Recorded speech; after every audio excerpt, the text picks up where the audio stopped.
It's like, so you're in a room, you think, well, what am I going to use this room for? It's like, okay, you sort that out. Well, then you want to make the pathways to that use as clear and pristine as possible, unless you want to put in some interesting variation just for, you know, decoration. But fundamentally what you're trying to do is to set up the environment so that it facilitates the actions you intend to pursue there. If you go into your room and it's all covered with stacks of paper and they're all messy, you know, and you know, the bed isn't made and there's rubbish everywhere, by your definition of rubbish, then what you're doing basically is walking into a room of snakes. And it's the same system that's responding to all of those undone things that would respond to snakes.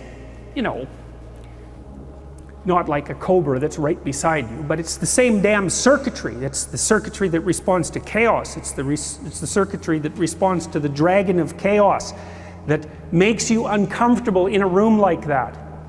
It's not explored territory. It's not a place where you can easily see the proper relationship between the tools and the obstacles. It's not a place that you can make things irrelevant, not at all. In fact, it's a place full of obstacles.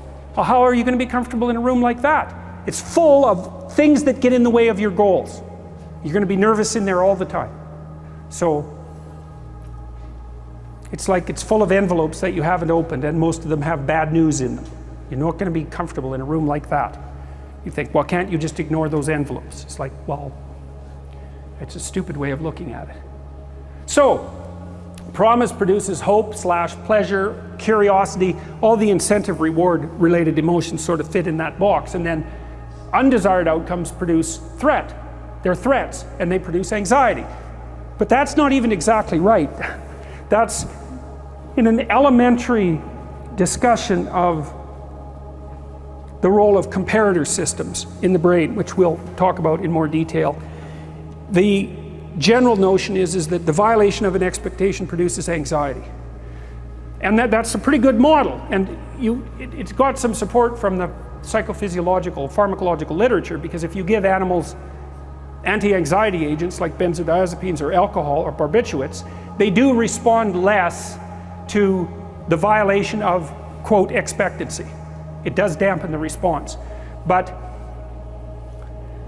it's an oversimplified model, and to get understanding of human behavior correct, you have to expand it a bit.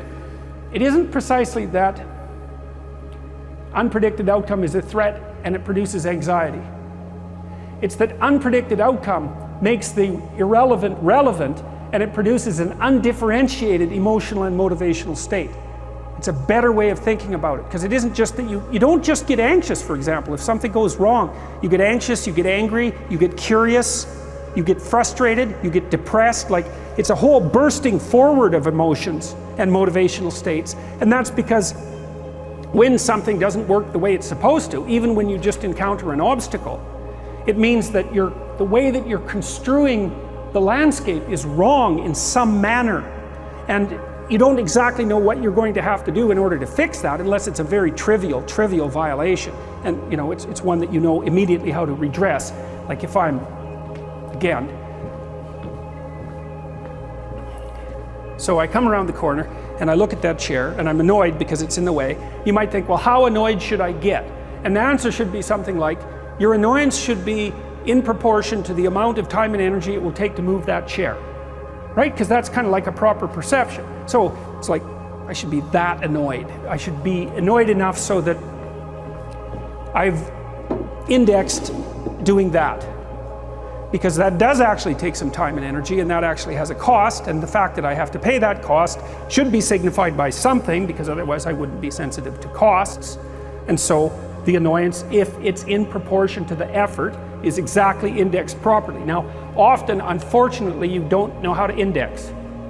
So you have an old car, you're driving to work, someone bumps you from behind, and then your car doesn't work. It's like, well, how annoyed should you get? You don't know.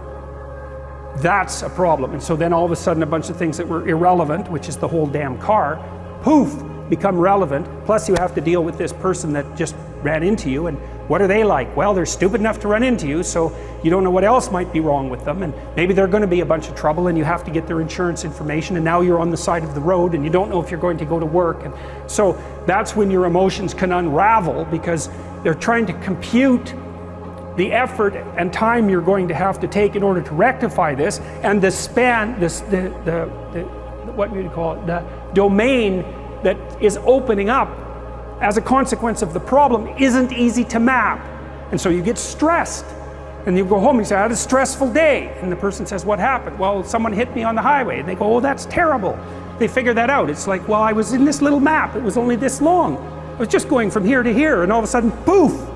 I didn't know where I was or how many places I was going to have to wander around in before I could get that map working again. But the car is an invisible predicate of multiple potential future maps as well, right? It's an axiom. You make the map presuming that you have the car, and the car isn't a metal thing with wheels. The car is a conveyance for moving you from point A to point B. And the fact that you have all these maps of moving from point A to B that are predicated on that conveyance means that when it turns into a car instead of a conveyance, poof, all those maps become extremely complicated as well. And so your body goes, well, my landscape is way more complex than I thought. Up goes the heart rate, up goes the cortisol, all of that, right? And you're more paralyzed. And you can, like if you're a neurotic person, let's say, something like that can just paralyze you. You're done. You have to phone someone for emergency help, which means you're in a map that you cannot put your map back together. You have to call on outside help in order to do it. So, and you might not even know how to do that. Okay, so that's another way. Now, here's another way of thinking about it. You want to stay inside this little map because it's working. You want to get from point A to point B, and this is good. This indicates that you are moving forward. That's the first thing it indicates. And the second thing it indicates, which is even more important, and you'll never hear this from behavioral psychologists, is that your map is correct. So every time you move a little bit forward and something that you want happens, it says, oh, the game I'm playing is the right game.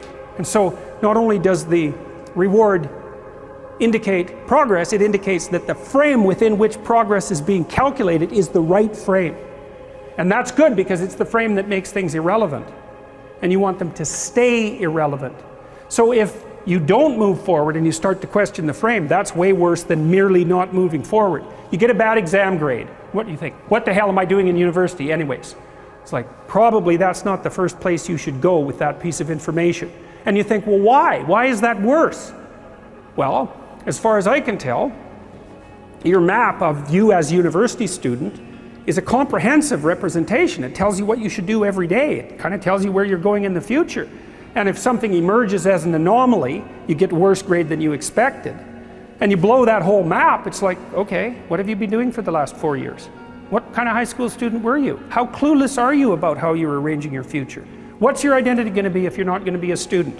Where are you going to end up in 5 years? It's like, so it's like that little grade, that bad grade is like a portal through which snakes can crawl.